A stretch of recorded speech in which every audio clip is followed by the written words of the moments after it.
Good morning, dear students. Welcome to the Institute for Open Learning. For the students pursuing qualification in advanced certificate in secondary education, for the diploma in education secondary, the diploma in education, diploma in secondary education. Our subject for today will be Business Studies Didactics. I am your tutor, Mr. Smanza, for these subjects, and you can reach me through my contact number, which is 081 440 339. Our class for today will be examination-based contact session for 2019.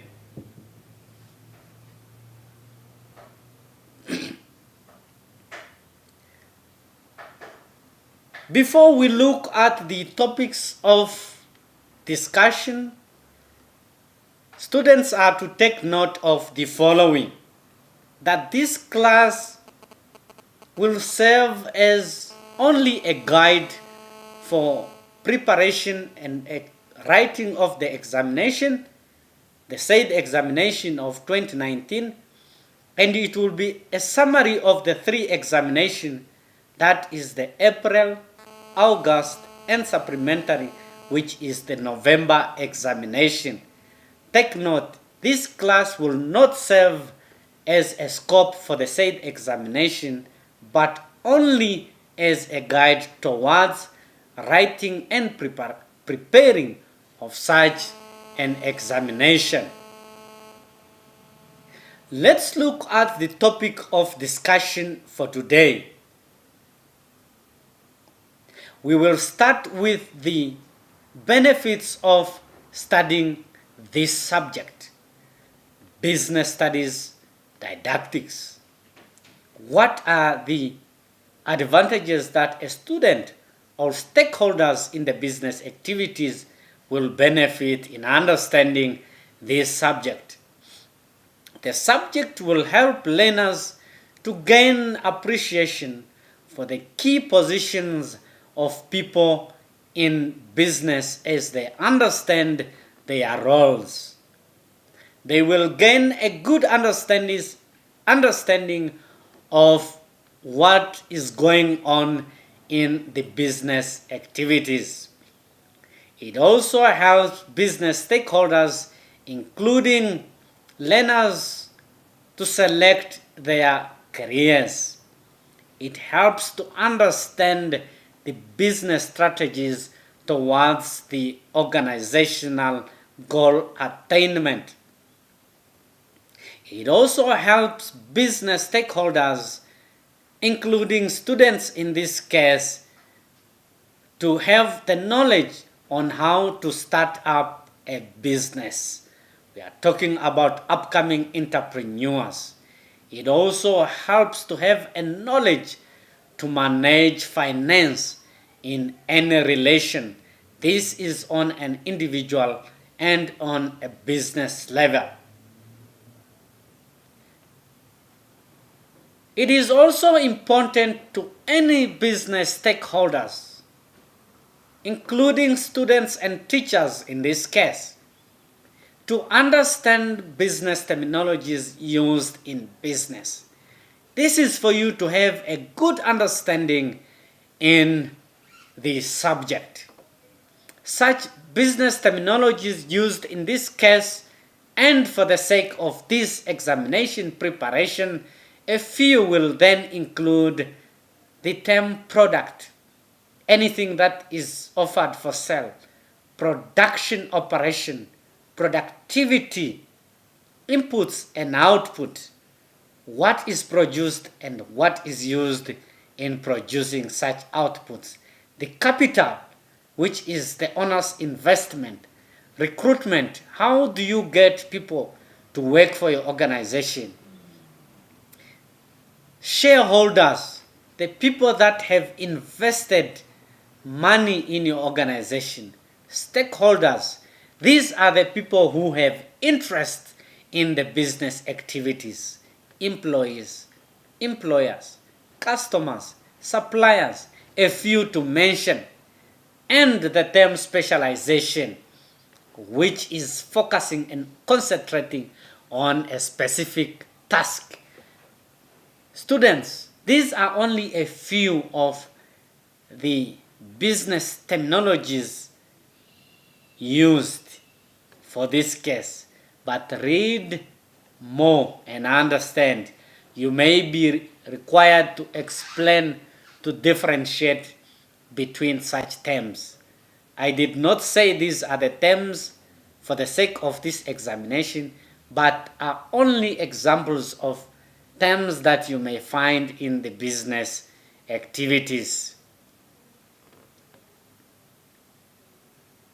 Let's look at the qualities and the characteristics of an ideal teacher. A good teacher.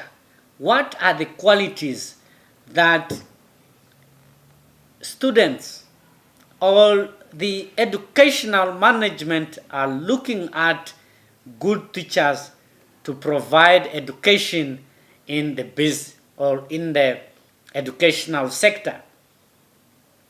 Such characteristics includes excellent in communication, just like your tutor, Mr. Smanza in this case.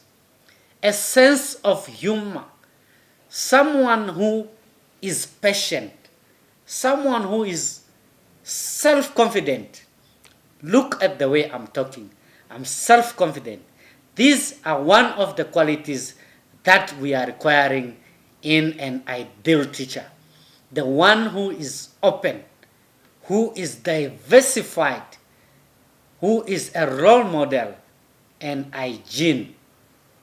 The way you look, your dressing, your health. In short, about the qualities, all the characteristics that are required in an ideal teacher. Now, let's look at the stages that are set, that can be set by an educator at the beginning of the year for the culture of learning.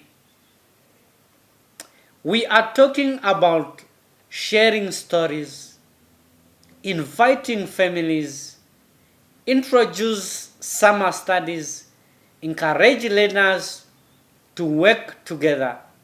You must have annual meetings.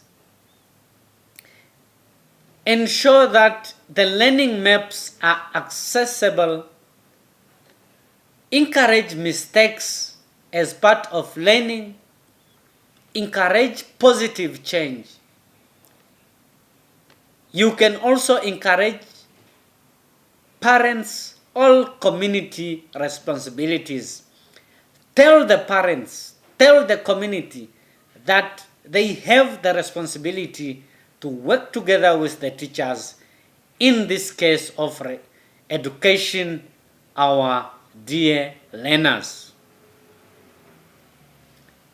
What are the methods that can or are used in educating or transferring knowledge to our dear learners? There is an approach referred as to learner-centered method in class. There is also the opposite approach, that is face-to-face method of learning, but they also have similarities. Read and understand such methods, the differences and the similarities. But let's now look at the learner-centered class method of teaching.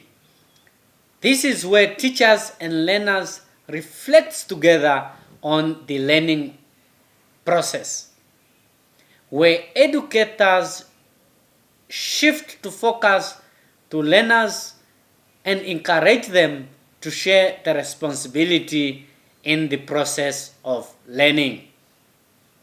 Now, the characteristics of such an approach then includes learners act as teachers.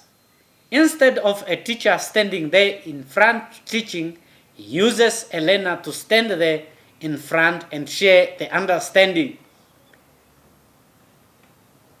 Learners are grouped for improving their communication. The lesson plan in this case must be flexible to include learners' needs. The class environment itself must be warm, open, so that it encourages learners' participation.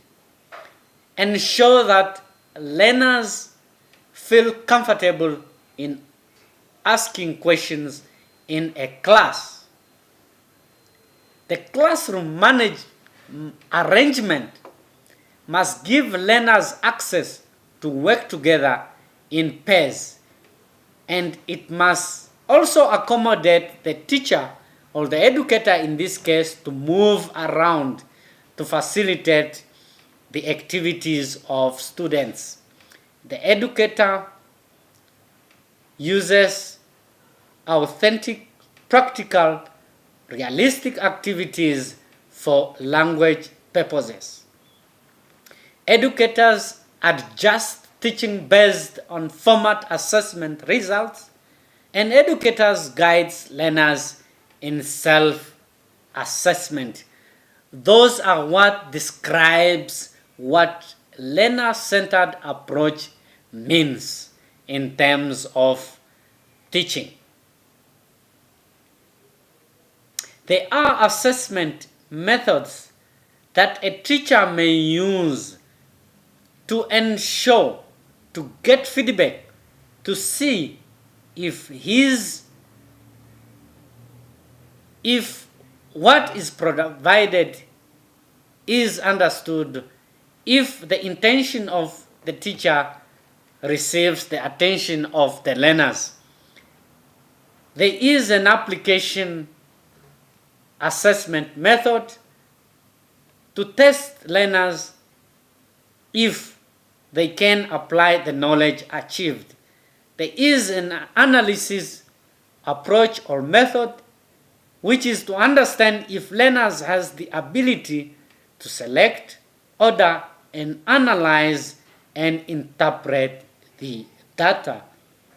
In this case, there is judgment and decision-making method where you have to understand if a learner has the ability to distinguish between evidence and opinion and make judgment at the end to effectively communicate.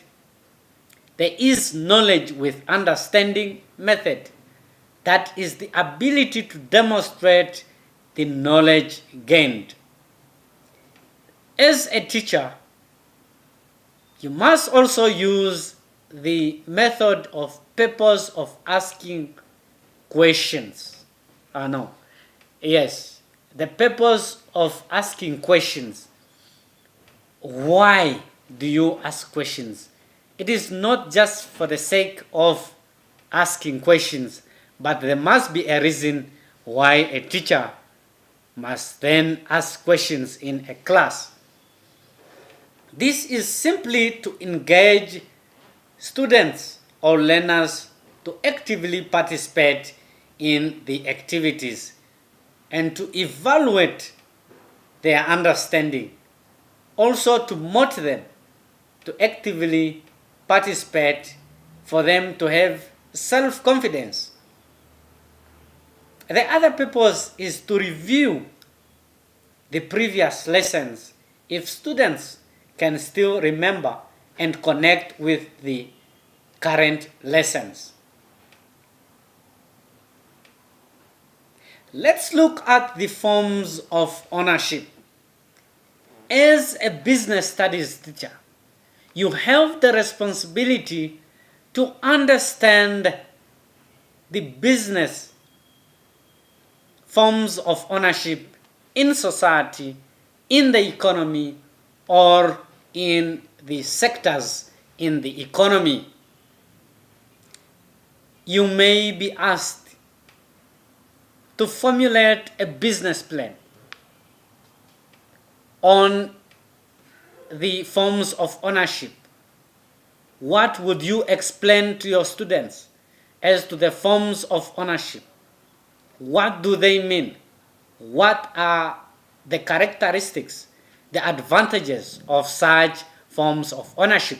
And this may include a few to mention: a sole trader, partnership, close cooperation, public-private limited businesses. There are a lot of forms of ownership.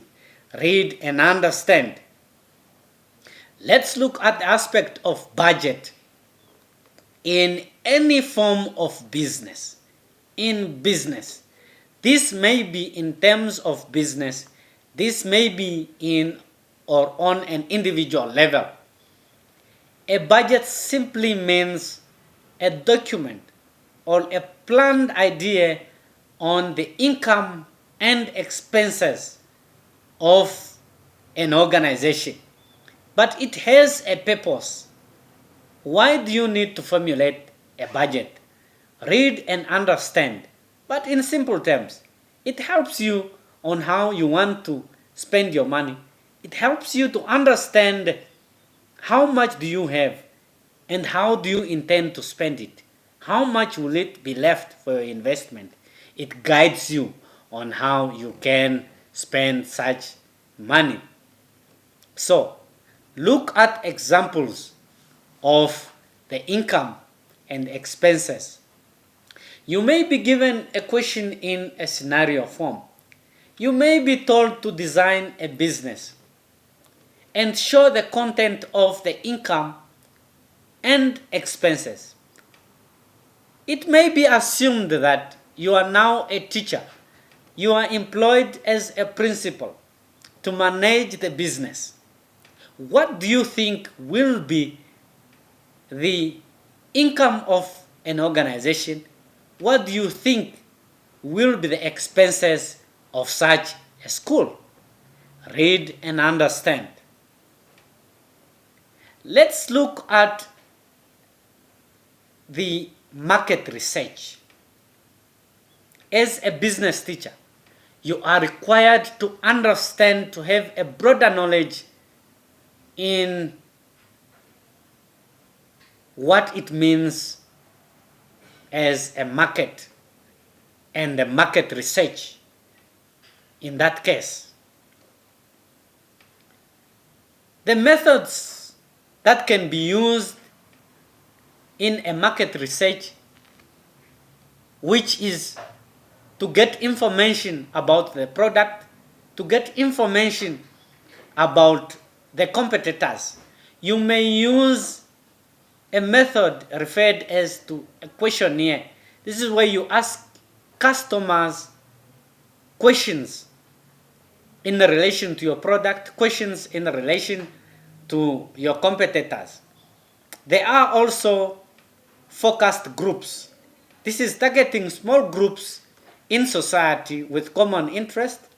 There is also a method of consumer panel. This is a selected group of customers who can be targeted to express their view in relation to your product. There is a testing marketing approach, which is producing a small sample of tests to test the response of the market in terms of your product. There is also an approach where a business may get information through direct interviewing. This is where you go, you ask questions from your customers face to face so that they give you an overview on what they see in relation to your customers or information that you want from your competitors. That is in short about the market. Read and understand what it means. What is a market? What are the marketing strategies? What are the marketing research strategies? In short, let's look at managing an organization. As a business teacher, you are required to understand what management means. A question may be asked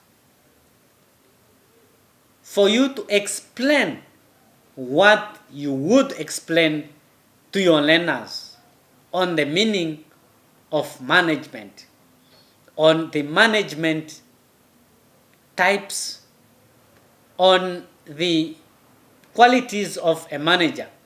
But now, let's look at the reasons, factors of why people assigned to run or manage our businesses fail. Why do they always fail? There are few factors that may lead to a manager to fail, and this includes independent. This is a character where managers perceive to have only them that knows. The autocratic perception of not consulting and only them knows everything. The poor interpersonal skills. They don't know how to interact with other people. The interaction with their employees. This may lead for the organization to fail because employees won't be happy and other stakeholders who has interest in your business, they may not be happy, and this may lead to the managers to fail in their responsibilities. Failure to adapt. Managers must be people that are flexible to adapt to any change in the business activities. For example, when there is a tough competition, a manager must be able to change and use other competitive approaches in order to overcome such a change. The me-only syndrome that I've just tried to explain in the independent aspect. The fear of action. A manager must be self-confident, not the one who has fear to take an action. This is why some managers fail, because they are not self-confident. The ability to stand up again. There are managers who are not self-confident or self-determined, that when they fail, they think they have come to the end of the world. But an ideal manager will fail and stand up. But now, those who don't have that ability to stand up, such leads for them to fail and fail the organization. Now, that is in short about management. Read more and understand on this topic. Let's look and move on to the factors that are considered in the location of businesses. We are referring as to the manufacturer, retail, and service business. Take note, there are factors that are required that one needs to take into consideration on the location of a business, on the relocation of a business. And generally, these may include as consider the labor, consider the demand or the customers that you are going to get in such a location. Consider the cost of transport, the materials, the access, the distance to what you need to use in the operation of your business. Let's look at the business plan aspect in the business activity. Every business must have a business plan. This is a guide or a summary on how, what, and when, and the organizational status A business plan looks at the business model. It shows and explains the product and services offered by such an organization or a business. It also shows its competitive advantage. What is it that is good, that it is good at?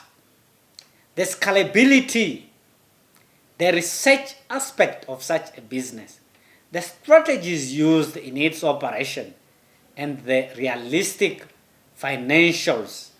What does it have? What did the owner of the business invest in terms of finance and assets?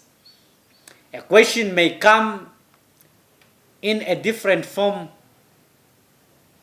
You may be given a content of how a business plan must look and explain what such contents means.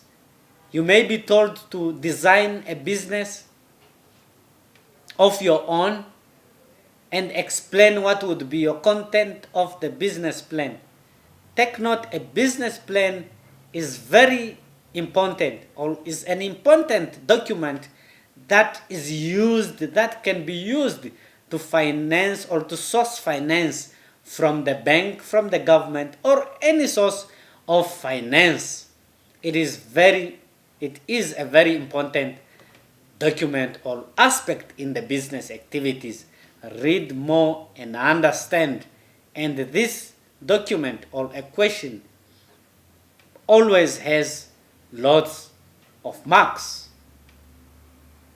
Let's look at other important aspects that we may not discuss in detail for the sake of our class for today, but students are advised to look at the features of a good business studies lesson.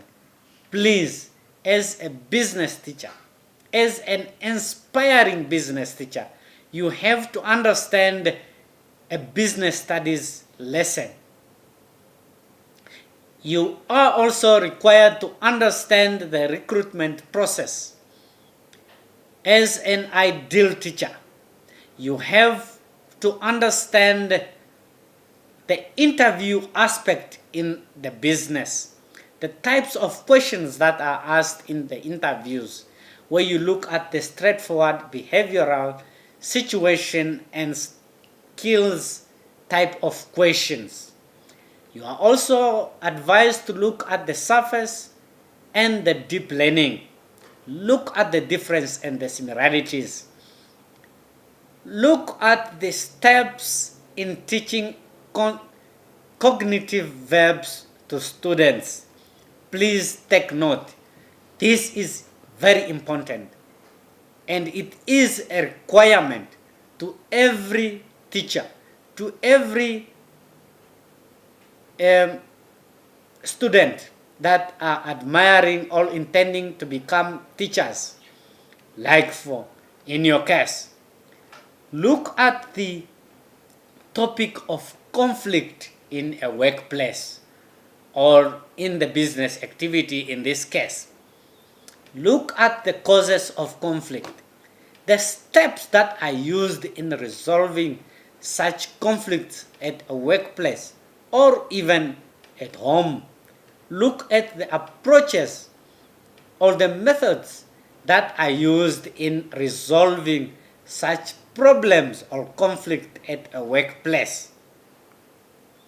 That is in short about our topics of the subject in relation to the preparation of your examination. Let's look at the aspect of examination preparation and guide and writing guide. The preparation aspect, then, students are advised to pray during their preparation. This is just a social advice. All students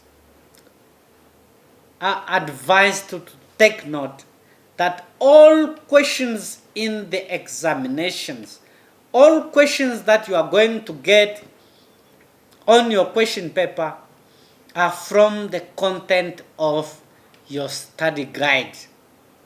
That study guide provided to you by this institute. You are not limited to your study guides only, but you are also advised to consult other sources. Go to the library, use internet, ask other people who have knowledge in the subject. Please make sure you understand the outcome of each unit. Read and assess yourself at the end of each unit to find out if you really understood the outcome of such a unit. Please make sure you get information on the venue and the time in advance. Do not forget to carry important and enough material necessary for your exam, and that may include things like the pen, watch, ruler, calculator, student, a few to mention, and other relevant materials that may be necessary and required for that examination. Let's look at the part of during the examination. You are still socially advised to pray before you start writing. Please make sure you first read carefully the examination instructions to avoid disqualification and losing of marks. You are also advised not to take any forms of notes into your examination. When you are found contravening such an instructions, you will be totally disqualified from the examinations. Please consider the marks allocated at the end of each question. This serves as a guide on the content that you are required or expected in relation to the question. And this is to avoid losing marks. You are also advised to make sure you understand the meaning of the verbs used in the question. Such verbs, are they in your study guides? They are properly and clearly discussed and explained. Please read and understand. Such verbs include terms like discuss, briefly outline, differentiate, compare, distinguish, a few to mention. But now, let's look at explaining a few that we have mentioned for now. When you are asked a question to point out or to discuss, you are simply required to point out on the positive, the negative aspect or features of such terms that you are required to discuss, and also look at the conclusion at the end of such a discussion. When you are asked to briefly outline something, you are simply required to explain in short. Do not discuss, but simply make it short. Summarize. When you are asked to differentiate, for example, between the term market economy and planned economy, I am simply asking you to look at the differences between such terms. When I say state or list the forms of ownership, I did not ask you to explain, but please simply name, list them as required. I don't want you to explain. When I ask you to compare, for example, compare between the terms between public and private sector, I am only requiring or looking at the differences between such terms and look at the similarities. Where do we get the informal sectors? Where do we get the formal sectors? Look at the difference. And where do they connect? That is the similarities. My dear students, that is in short about our presentation for today. But just to go back and remind you and to take note on the importance of our presentation for today. This presentation did not serve or give you a scope on what is expected in the examination, but it was simply a guide on how to prepare for your examination in terms of writing, in terms of preparation, and a few of the important topics that are required for the examinations that we have said. Remember, the April, August, and the supplementary. But you are advised to read more and read other topics that we have not discussed for today. With this, I wish you good luck.